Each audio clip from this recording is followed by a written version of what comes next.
Here we are at last, the final video. Knock Knock by acclaimed writer Mike Bartlett is most likely going to be remembered as the one with Poirot in it. It hurts me a little bit that this one got a mixed reaction, because I feel like I'm the only one who thought it was decent. I know it's very similar to the one I reviewed last, that's an oversight on my part.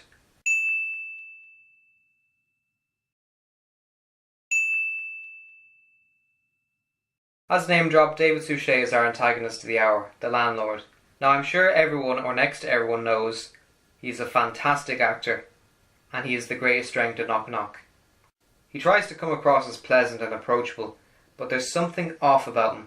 He's too nice, and then when he starts to drop the pleasantries, he becomes a very threatening figure. When he was first announced, I thought he was going to turn out to be a Time Lord, or some kind of enigmatic, unexplained alien. It was definitely looking that way when he shows up unannounced, like he's teleported into the room or something. And I think the problem with Knock Knock is that once the story starts to explain who the Landlord is and the lies of the wooden woman, it loses its draw for me. Even if I appreciate the final scene with Suchet and his character's mother, which feels like the big final moment in Bride of Frankenstein, and also has its basis in a real life experience Dave Suchet had.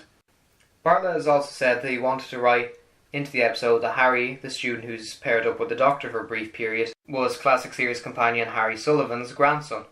I'm kind of mixed on that idea. Yes, it would have been nice to hear someone still appreciates the late Ian Marter's wonderful companion, but he doesn't stick out much. I don't see any parts where I go, yep, he's a Sullivan, and it would have meant nothing to a casual viewer either.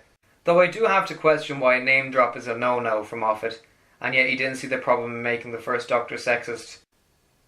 It's a very confusing rationale, to be honest.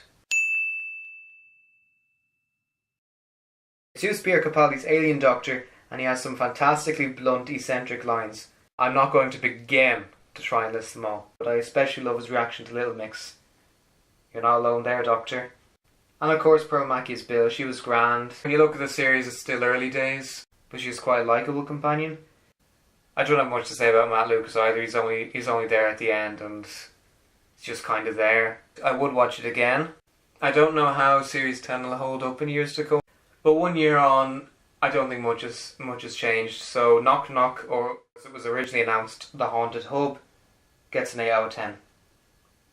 And I am never doing something as time consuming as this again. In conclusion, I hope you all had a good 2018 with Halloween, Christmas, and hopefully 2019 is the year to remember for all the right reasons. See you later.